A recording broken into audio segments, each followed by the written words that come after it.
In this video, I'll be doing an updated 2025 ranking on all the Mr. Olympia champions in a tier list. While I did a video on this quite some time ago, to make it a bit different, I'll be focusing on everything that happened in each Mr. Olympia's career, major accomplishments in the IFBB, physique and competitive dominance, genetics, and much more. I'll be taking everything into account that defined their competitive days, so the outcomes for each may be significantly different than my last video. For the tiers, S+ is for the untouchable legends who completely defined their eras and changed bodybuilding forever. S tier is for dominant, nearly flawless champions who are just a step below that all-time status for one reason or another. A tier is for great bodybuilders who were amazing but had some minor flaws or less dominance. B tier is for solid Olympia winners who earned their titles but did not really leave a lasting legacy. C tier is finally for the least memorable champions whose physiques or reigns do not really hold up to the very best. Starting off the list is Larry Scott, the very first Mr. Olympia champion. He won the first two contests in 1965 and 66, and he set the foundation for what bodybuilding would become. In my opinion, Larry deserves a lot of credit for helping legitimize bodybuilding as a sport. He was known for his incredible arm development, especially those biceps, which were thick, peaked, and really represented that classic era. Structurally, though, Larry did not really have the ideal frame compared to later champions. His waist was on the wider side, his clavicles were pretty narrow, and his legs and back lacked the sweep and width that became essential later on. He had a dense, well-trained physique, but not one that really flowed well or wowed by modern standards.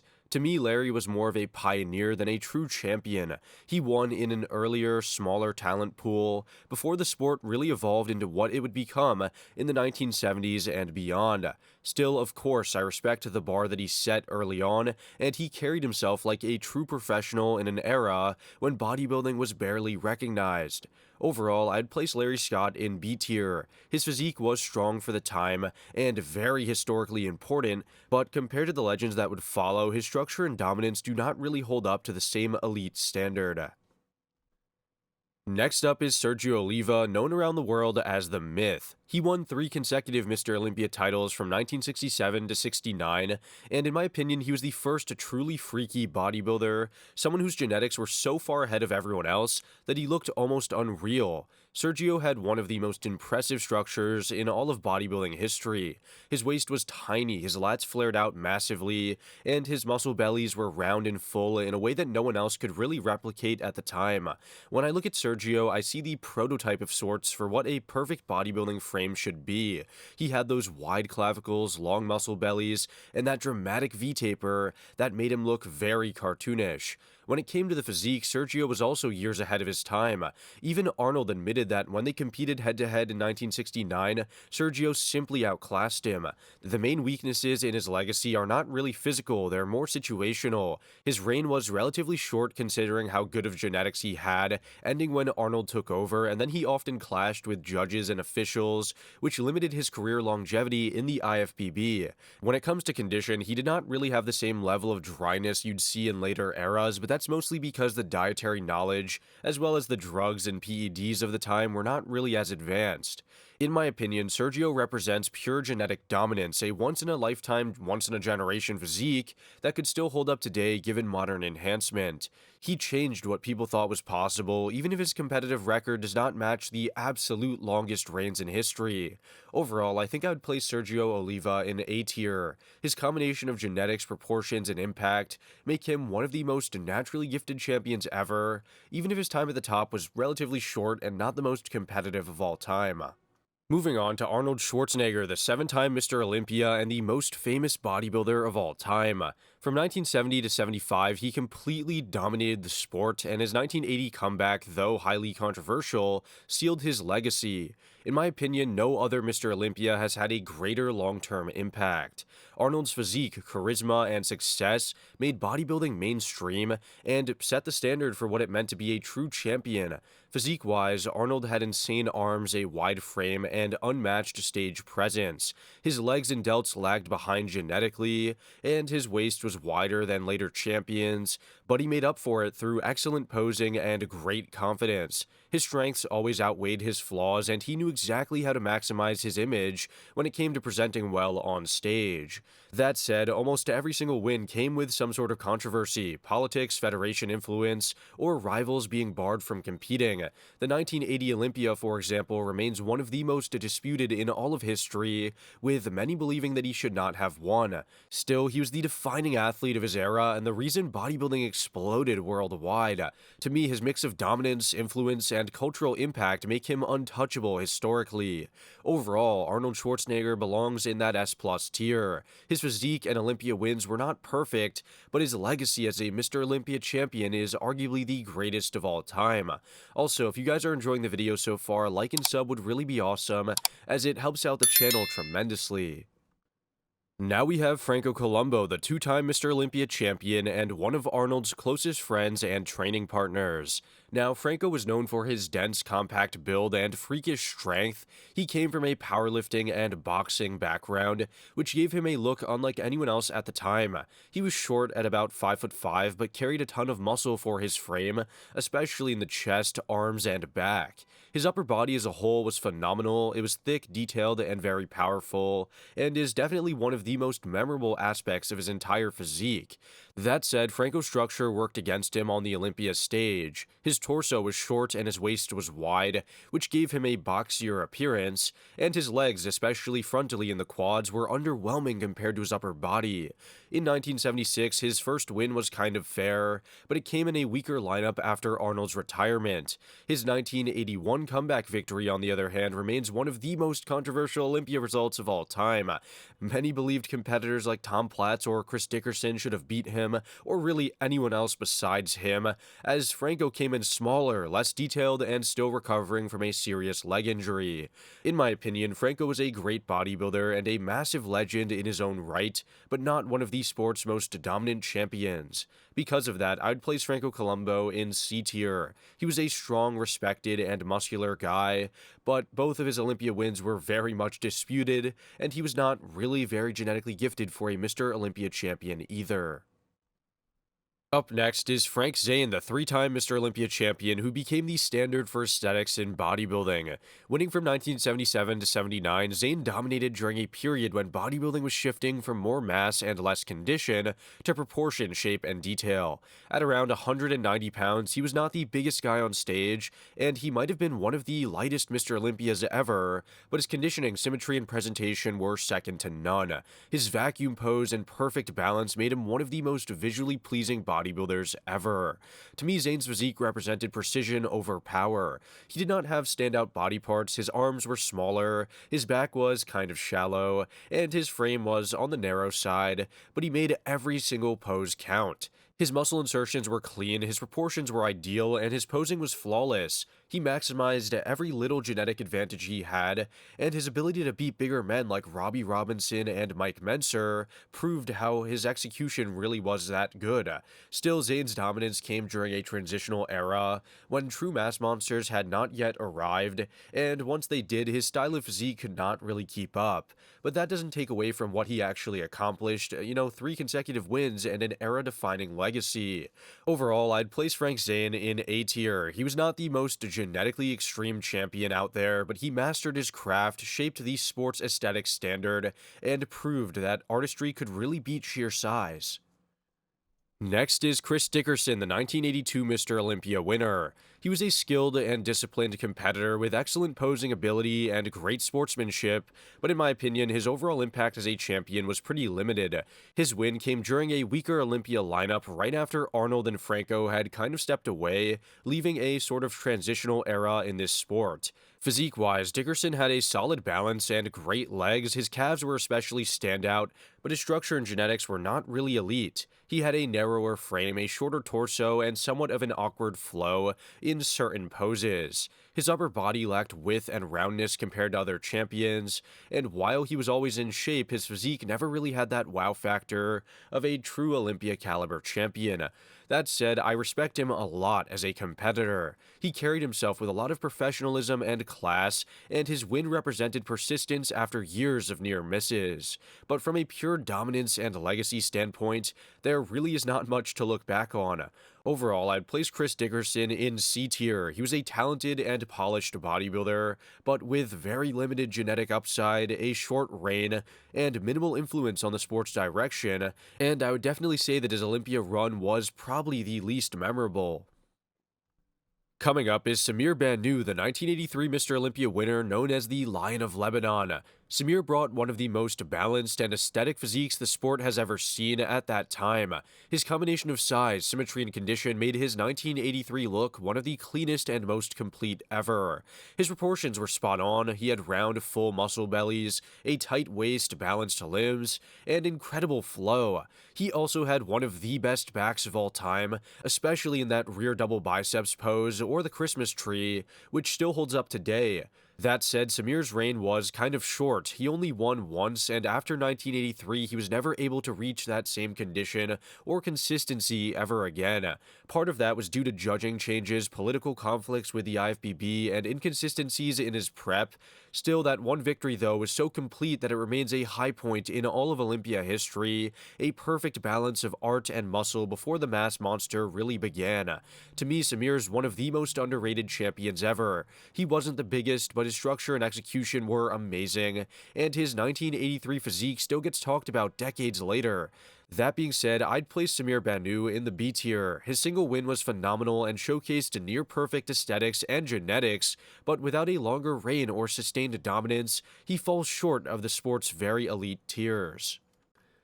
Now we have Lee Haney, the 8-time Mr. Olympia champion who defined an entire era of bodybuilding dominance. Haney combined size, shape, and symmetry better than anyone else before him, creating the first true balance of mass and aesthetics in the sport. His structure was ideal. He had wide clavicles, a small waist, longer muscle bellies, and a full flowing silhouette that made him unbeatable for nearly a decade. From 1984 to 91, Haney was untouchable. The competition in the earlier years was not really that deep, but by the time Dorian Yates emerged in 1991, Haney still managed to hold him back with a refined, polished, and complete look. What made Haney so special was not only his physique, but also the consistency and professionalism that came along with it. He brought improvements every single year, apart from in 1990, but we won't really get into that. He stayed very injury-free as well, and dominated without ever really being truly challenged. He also retired on top, something very few bodybuilders have ever done successfully. To me, that cements his legacy as one of the smartest and most disciplined champions of all time. His genetics were elite, and his structure was as close to ideal as it gets for a Mr. Olympia winner. Overall, I would rank Lee Haney in that S+ tier. His longevity, dominance, and balanced perfection set the standard for every single champion that followed. He's one of the most complete Mr. Olympias of all time, and in my opinion, one of the very few who truly left on his own terms as a legend in this sport. Next is Dorian Yates, the 6-time Mr. Olympia champion who brought a new meaning to dominant in bodybuilding. From 1992 to 1997, Dorian absolutely crushed the competition at every Olympia he was in, introducing a new standard of grainy condition, extreme density, and sheer muscle hardness. His back was also arguably the best in bodybuilding history. It was thick, detailed, and impossible to match by anyone of his era. What makes Dorian's dominance so impressive, though, is that genetically he was not really as gifted as many of his rivals. His insertions were about average, his structure was not particularly impressive, and his arms were never a standout body part. But through relentless work ethic and meticulous precision, he built one of the most dominant physiques of all time. He beat out guys like Flex Wheeler, Kevin Levrone, Shawn Rhoden, Nasser El Sambadi, and even Ronnie Coleman, all of whom were more genetically gifted purely through condition, focus, and execution, but there was also some politics at play. Talking about politics, a few of his wins were definitely controversial. The 1994 and especially the 1997 Olympias were debated heavily, 1997 in particular, because he tore his bicep and tricep, had a very bloated waist, and still won despite looking considerably off. That showed some clear politics in play, but his overall track record of dominance still cannot be denied. To me, Dorian embodies the work beats talent philosophy more than anyone else in all of Olympia history. He turned average genetics into an unbeatable machine, and overall I'd rank Dorian Yates in that S+ tier because of all that. He changed bodybuilding forever, ushered in the mass monster era, and really showed us that discipline and grit could overcome even the most genetically gifted competition in all of bodybuilding history. Next up is Ronnie Coleman, the 8-time Mr. Olympia champion and, in my opinion, the greatest bodybuilder of all time. From 1998 to 2005, Ronnie pushed the absolute limits of the human body. He brought unmatched size, razor-sharp condition, and freakish proportions that were beyond anything anyone had ever seen. At his peak, he was stepping on stage at around 290 pounds shredded to the bone, something nobody else has ever really done before. Ronnie's physique had virtually no weaknesses. His back was the best in the industry, wide, dense, and deeply detailed, and his legs were massive with complete separation from top to bottom. His arms and chest were full and round, his glutes and hamstrings were striated and crazily developed, and early on he even maintained a small waist that gave him a surprising taper for his size. As his career went on, his waist did widen up a bit, but it did not really matter. His overall dominance was simply too much. He's also the only Mr. Olympia in history to win the Arnold Classic while reigning as the Mr. Olympia champion, taking that title in 2001, a feat that no one else has ever really repeated. Add to that 8 straight Mr. Olympia wins, and it shows just how untouchable he was during that stretch. Honestly, Ronnie really had it all: world-class genetics, the heaviest training intensity ever, and an unmatched drive to push past pain and limitation. He beat legends like Jay Cutler, Flex Wheeler, Kevin Levrone, and Dexter Jackson in their primes, and made it look effortless. Now look, Ronnie did have some hiccups in his career, like the 2001, 2002 Mr. Olympia as well, and even the 2002 GNC Show of Strength, but overall, Ronnie's reign was very dominant. So with that all being said, I would rank Ronnie Coleman in that S+ tier easily. He's the ultimate example of freakish genetics meeting unstoppable work ethic, and his peak from 1998 to 2003 remains the greatest display of bodybuilding dominance ever put on stage. Here we have Jay Cutler, one of the most accomplished and consistent bodybuilders in all of history. He's a 4-time Mr. Olympia winner, a 3-time Arnold champion, and holds the record for the most Olympia runner-up finishes, often placing second only to Ronnie Coleman and later Phil Heath. Jay finally defeated Ronnie in 2006, ending his 8-year reign, which alone cements his legacy as one of the sport's all-time greats. Physique-wise, Jay had incredible genetics. He had some of the best legs in bodybuilding history. They were wide, round, and perfectly cut. His structure was also elite, with broad clavicles, freaky shoulder width, and immense overall mass. I will say that he did have a wider waist, but come on guys, he was still really amazing. When he was on, his condition was sharp, his fullness was unmatched, and his stage presence was absolutely commanding. At his best, like in 2009, he looked nearly unbeatable. That said, a few of his Olympia wins were absolutely controversial. In 2006, many thought Ronnie could have still won and claimed his 9th Sandow, and in 2007, his win was even more debated because he came in absolutely off and beat a much better Victor Martinez, who was definitely robbed that night. He redeemed himself in 2009 with one of the most dominant comebacks of all time, the first man to regain the Olympia title after losing it back in 2008 to Dexter Jackson, but those earlier controversies keep him just below the all-time elite tier. Still, Jay's legacy is undeniable. His longevity, consistency, and ability to stand toe-to-toe with Ronnie during the sport's most competitive era are unmatched. Overall, I would rank Jay Cutler in the S tier. He was a genetic powerhouse with a legendary work ethic, freaky legs, and massive width, a true icon who defined an era of modern bodybuilding, but only held back very slightly by controversy and some other very minor things.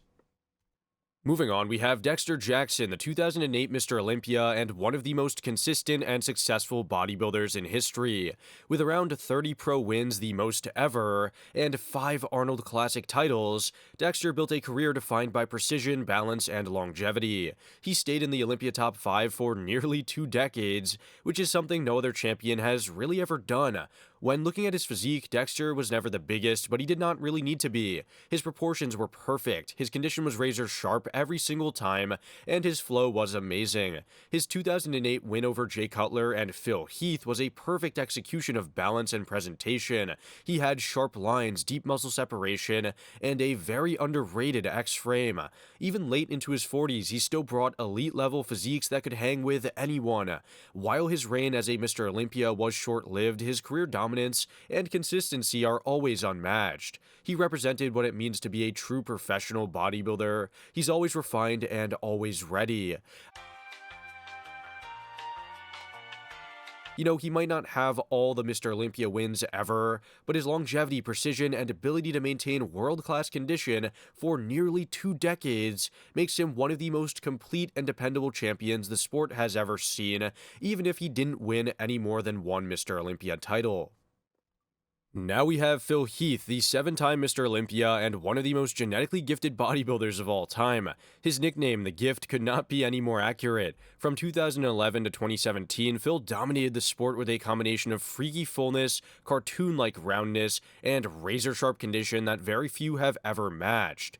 In my opinion, Phil's genetics were simply next level. 3D muscle bellies, deep separation all over, and perfect balance from every angle. His 2011 look was incredibly aesthetic and clean, while by 2016 and 17, he was pushing freaky levels of mass and density, showing just how versatile his physique really was. He had it all. He had the shape, detail and proportion and presence, and managed to maintain dominance through multiple eras of competition.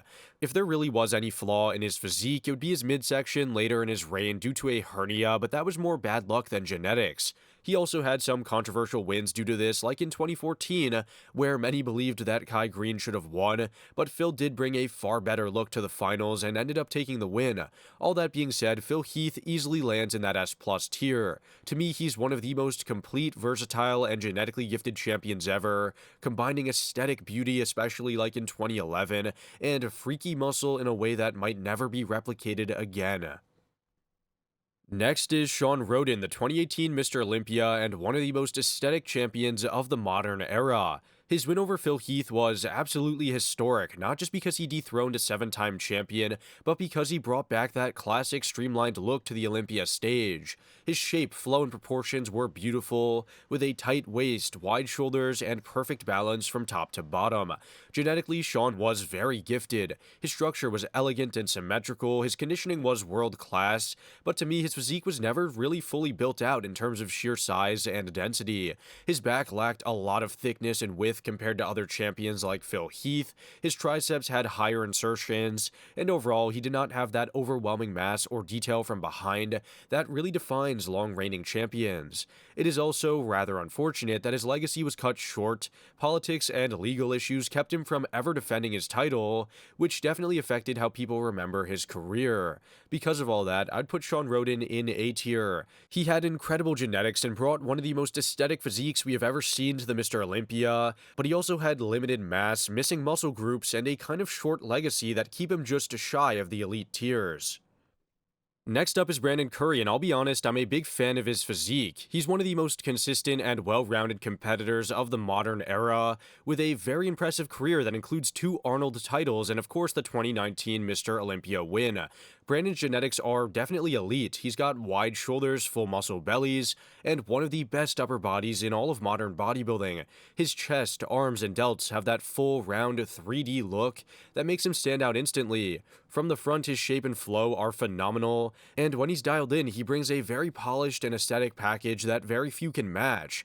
That said, his 2019 Olympia win was somewhat unremarkable due to a weaker lineup, with Phil Heath, Shawn Rhoden, and Big Ramy absent, and his 2022 Arnold win was controversial because many believed William Bonac should have taken it. His legs have also always been a weak point. The quads lack deep separation and great sweep, and his hamstrings and glute insertions and development don't really match the rest of his upper body. Overall, though, I'd place Brandon Curry in B tier. He's a great champion with amazing genetics overall for the upper body, and he's got a great amount of balance, and he's pretty consistent as well, but his limited lower body and less dominant wins keep him below the sport's all-time greats. Moving on, we've got Big Ramy, one of the biggest and freakiest Mr. Olympia champions of all time. His first win in 2020 was absolutely deserved. He finally nailed his condition and brought a perfect balance of mass, fullness, structure, and detail. That version of Ramy was definitely an undeniable champion and one of the most dominant physiques we've seen in recent years. However, his 2021 win did not really hit the same.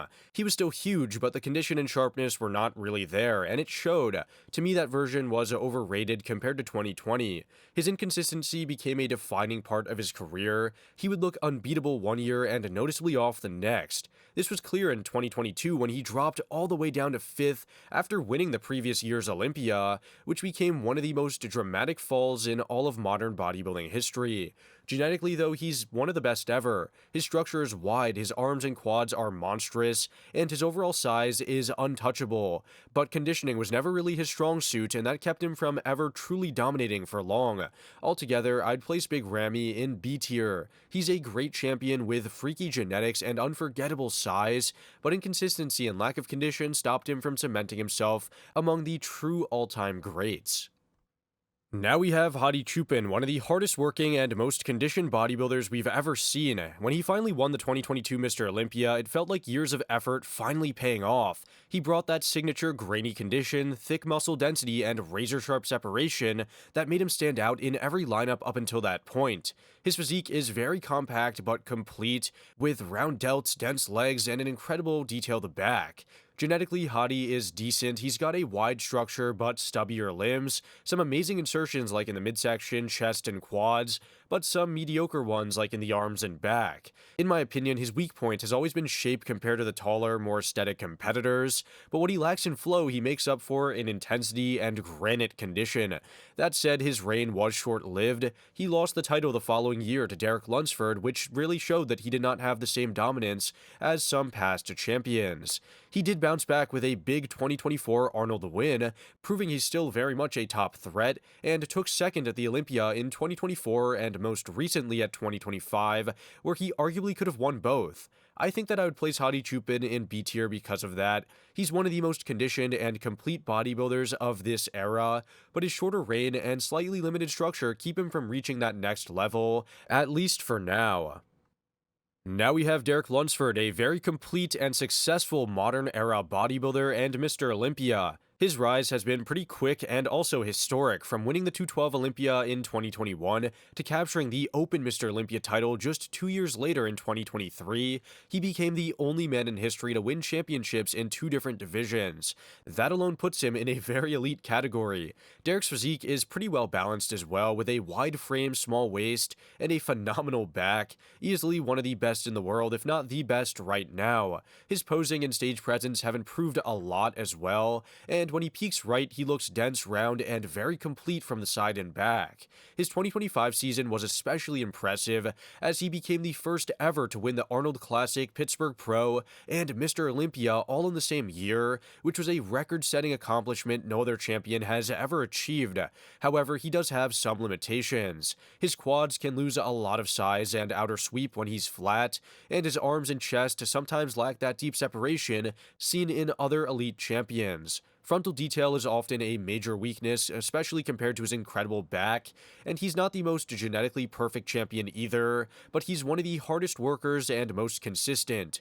Overall, I'd place Derek Lunsford in A tier. To me, his career accomplishments and ability to deliver on the big stage make him one of the top modern champions, even if his structure and detail are not flawless. Whether you love him or hate him, he's proven himself as one of the most successful champions of today, and for that he deserves some credit. Finally, we have Samson Dauda, one of the most genetically gifted and structurally impressive bodybuilders competing today. When he won the 2024 Mr. Olympia, it felt like the perfect look. He brought his best combination of fullness, shape, and just enough condition to finally beat out Derek Lunsford and Hadi Choopan convincingly. His physique has that rare mix of size and aesthetics, with round muscle bellies, wide clavicles, and incredible proportion that make him stand out in any single lineup. But as talented as Samson is, consistency has always been a big big weakness. We've known for years that condition is his main struggle, and outside of that 2024 Olympia, he's rarely nailed it perfectly. At the 2025 Arnold Classic, he lost to Derek Lunsford after coming in slightly off at prejudging, which really hurt his momentum as the reigning champion. Then at the 2025 Olympia, he overcorrected a bit, trying to bring sharper condition, but ending up with a smaller, flatter, and not much more detailed look. It was disappointing for someone with so much genetic potential. I will say though, he did nail it in a few other times, like at the 2023 Arnold Classic, and he was steadily improving as his career has gone on, but recently he seems to have fallen off the track. In my opinion, I'd place Samson Dauda in the B tier. To me, his structure and genetics are great, but he hasn't yet proven the consistency or refinement needed to really be a dominant Mr. Olympia. When he's on, he looks incredible, but until he can really bring that conditioning every single time, as well as great fullness without losing any mass, he will remain just below the truly elite champions in all of Olympia history. Anyways guys, that about does it for this video. Let me know your thoughts and opinions down below, and whether you agree or disagree with any rankings. With that all being said, I will see you all in the next one. Thanks for watching.